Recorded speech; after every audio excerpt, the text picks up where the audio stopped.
Hey YouTube, welcome back to the ranch. I'm down here doing what I do most days. Picking up tortoise poop and trying to avoid getting my ankles chewed on by a Galapagos tortoise.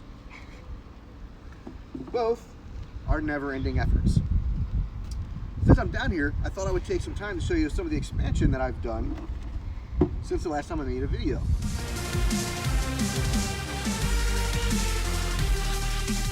We're in the Galapagos enclosures, and as you might remember from my other videos, I have the barn and I have the two enclosures that used to be 24 feet wide by 24 feet deep, and then cut in two. So each tortoise has 12 feet by 24 feet, and it ended back there. But as you can see, I've now expanded everything. I didn't really expect to expand so quickly, but these guys they outgrew what I had for them. They outgrew 12 by 24 pretty fast. In fact, you can see that I planted some fruit trees back here. I planted an apple tree and an orange tree that I expected to grow up over the next year before these guys had more area to roam. And well, these guys needed the extra space, so I had to put up some little walls back here. But along with expanding in space, I had to make a couple other modifications. I knew it was going to be hot down here in Arizona. I moved down here in August. It was still pretty hot, but feeling the heat down here has been a whole nother experience. I've installed some sunshades. Now you can see right here is the standard triangular sunshade. I've got this in here for them. And then I put this big one up right here. This one is 24 feet long by about 6 feet wide.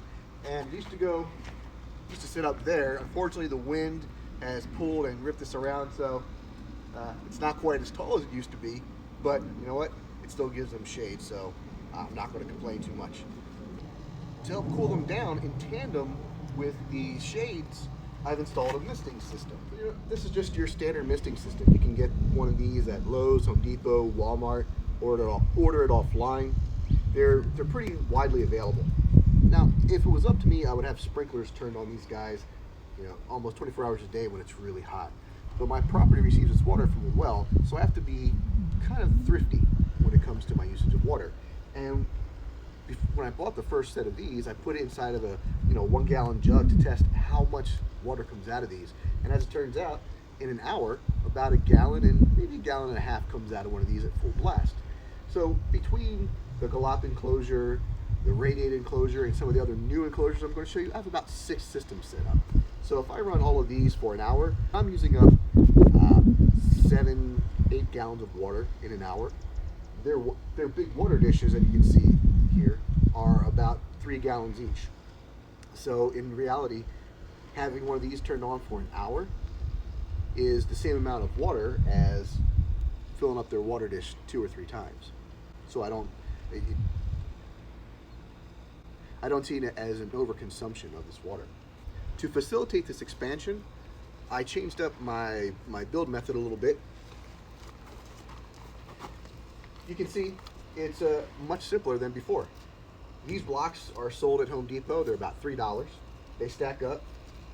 You can put some wrought iron rebar in the center of it to help keep them steady. All you do then is have a board that's 2 inches wide, and you slide them in here. It's a lot simpler of a build.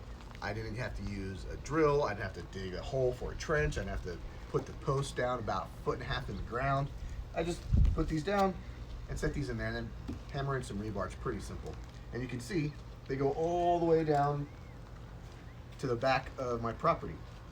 I've done some improvements, and you can see that the Galapagos have done some of their own improving. It turns out they really like to wallow. While they do use their water bowls to drink, to cool down, they like to dig holes. So what I do is I just take their water bowls and I dump them into their holes. As long as I haven't crapped in their water bowl, I'll just dump the water into their holes and let them go down there and cool off.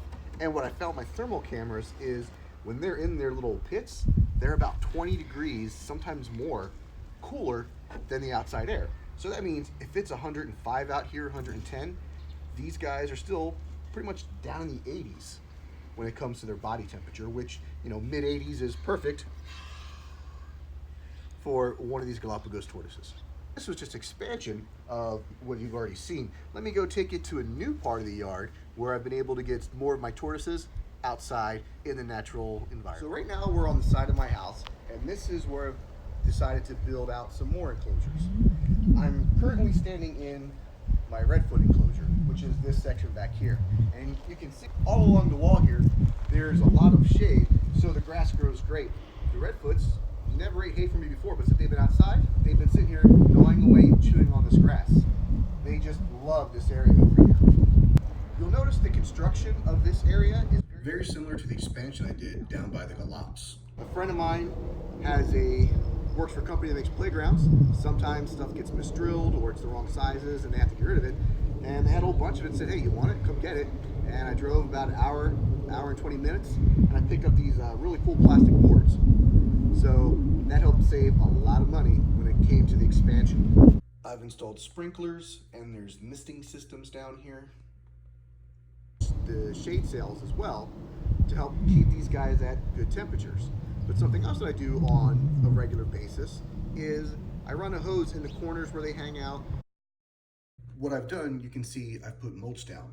Lots and lots of mulch. And what the mulch does is it retains humidity. And anytime that you come out here, when the tortoises are not eating, they're dug into the mulch. And if you pick the tortoise up, it's a little moist area. So they're still able to create their own microenvironments to still get the moisture they need in the hot, dry Arizona heat. Of course, I've also added some plants over here that weren't here before. I've got a mulberry tree growing. I've got these two trumpet flower bushes that are both doing pretty well. In fact, I've even planted a hibiscus back here. It's doing okay, not the best. Something I realized is these guys need a lot of places to hide so they feel more comfortable. I've even begun to take out some of my smaller tortoises. So you see the little Zoom Med tortoise hutch there.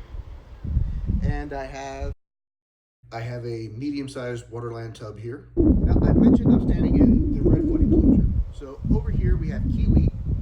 She was one that had the respiratory infection when I first got her. And we also have Sauron over here. Next door, right here, we have my Chaco tortoises. So when I bring my baby Chacos out, truth be told, they're not much of babies anymore. They're growing pretty fast, but they go inside of here. And Norm, my adult Chaco, he's gone from a corner dweller to finding his home underneath the ramp area of this waterland tub. And over here is where my leopards live, and right now they're about 6 or 7 inches.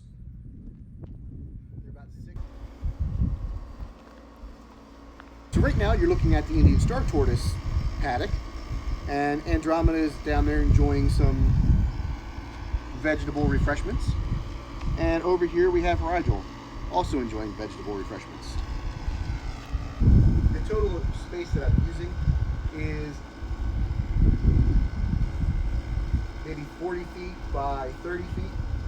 I have a lot more space to go that way as people outgrow the enclosure down here. Again, that's something I really enjoy about these blocks, the fact that I can just pick stuff up and move it and expand the walls. When you have as many tortoises as I have, the expansion, of course, is never ending. Right now, I'm standing in a future paddock. We'll probably put Harambe out here since he doesn't get along with the other redfoot tortoises.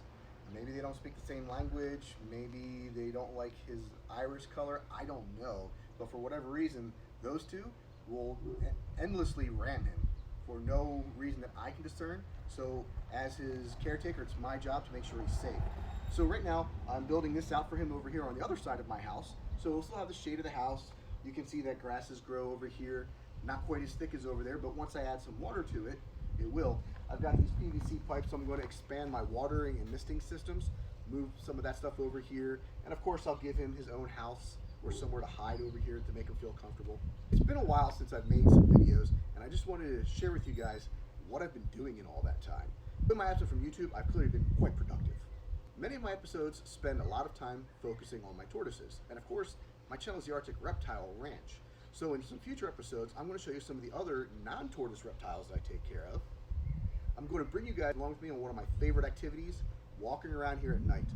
It's, I don't know, it's about 7 o'clock right now, and it's still easily 95 degrees out here. We're also in the middle of monsoon season, so while we've only received rain twice, the humidity here is more than I remember experiencing through the 8 years I lived in Florida. So you're just very sticky. But once the sun goes down, it becomes a much more tolerable environment, and the amount of critters that I find in just my yard, just this acre of land, the biodiversity is just incredible. And I'm going to take you guys along on a journey so you guys can see all the little creepy crawlies, and we might get lucky and see some of the larger fauna that happen to inhabit this area. So check my channel, be on the lookout for some of those future videos, and have a great day.